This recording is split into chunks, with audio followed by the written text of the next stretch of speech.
We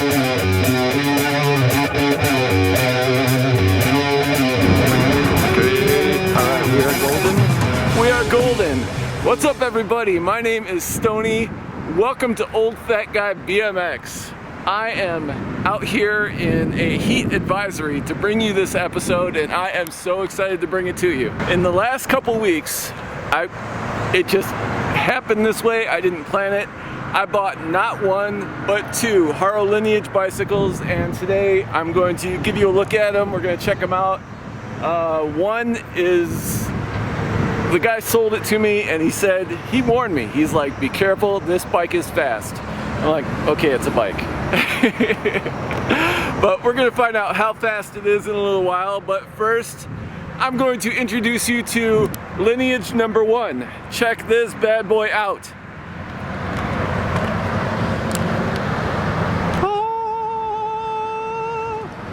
It is mostly stock. I switched out the handlebars and the stem, but other than that, this is how it came out of the box.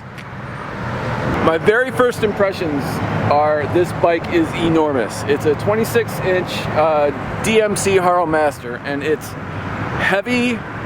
The dropouts are ridiculously thick. Look at this.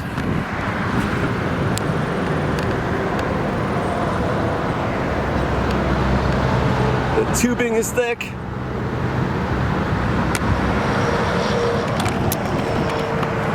It is a sweet, sweet, sweet bicycle, and I'm going to ride it for the first time. I've been sitting on it for a couple weeks at my apartment.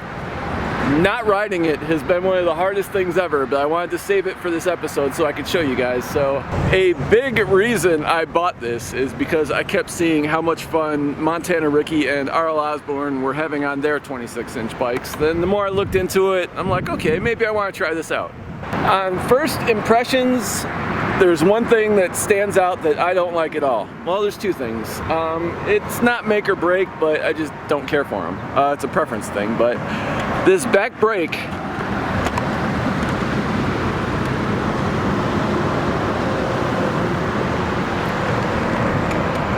I'm not a master at dialing brakes, but I'm not terrible at it.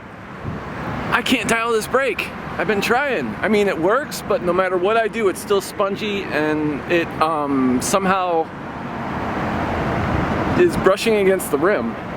And I've tightened it, I've loosened it, I don't know what to do with it, so I'm just gonna ride it how it is. So, all right, let's do some bike riding and check. Oh, I also threw on a pair of Haro pegs.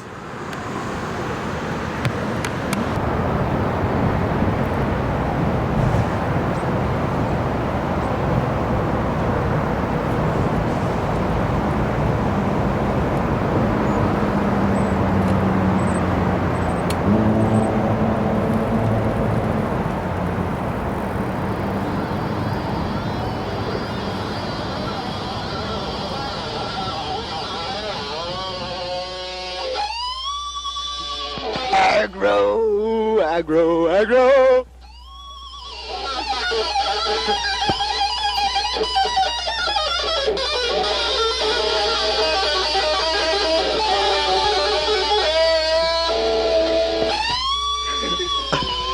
I will be your father figure.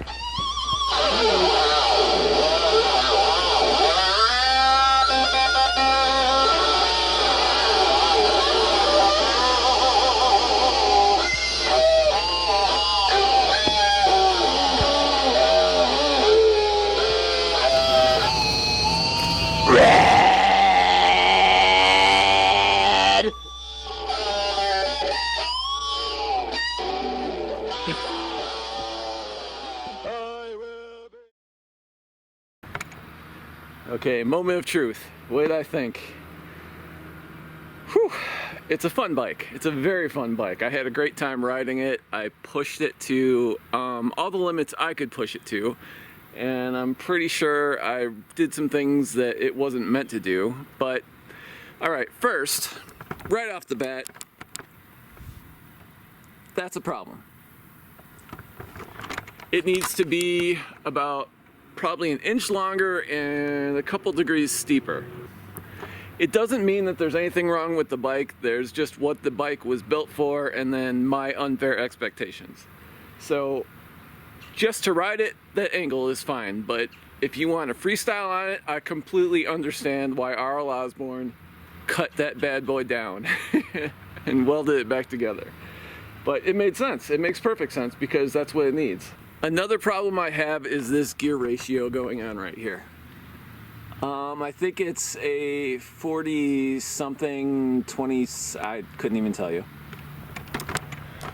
The problem with it is you can pedal at a ramp as hard as you can, and you just, no matter how much you're pedaling, you just can't get speed.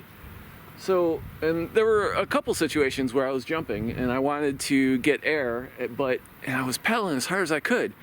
Couldn't do it because just the gear ratio. So that's something I would change. But again, if you're looking for a bike to just ride around and have fun, it's fun. It's nothing wrong with this. And the one takeaway, the biggest takeaway, is even though it's not meant for the things I want to do, riding it, my lower back and my knees feel fantastic when I'm done, as opposed to a 20-inch. Like on a 20-inch bike, I kind of know that every time I get onto it and go for a ride, by the time I'm done, I'm going to be hobbling and in pain in my lower back and just old age things. But on this one, my lower back, no problems. My knees, phenomenal. Like I feel the same when I'm done riding as when I started. So that's a plus. The problem with that is I got used to it. When I'm going to break down the fourth wall, third wall, fifth wall. I've been filming this episode for about a month. So, and when you ride, I got used to riding this bike for about a month, and then I switched over and went to ride my Yellow Master. Going from big wheels and getting used to it to a smaller bike is a challenge. So in closing on this bike, would I buy it again? It was fun, but I probably wouldn't. I would buy something, now that I'm familiar with bigger wheel bikes, I would buy something that a little different geometry that would fit my needs better. And there's nothing at all wrong with this. I just want to do more, if that makes sense. I hope it does. So that's my review of this one. Let's get on to bike number 2. Oh, this is pretty. You're gonna like it. Okay.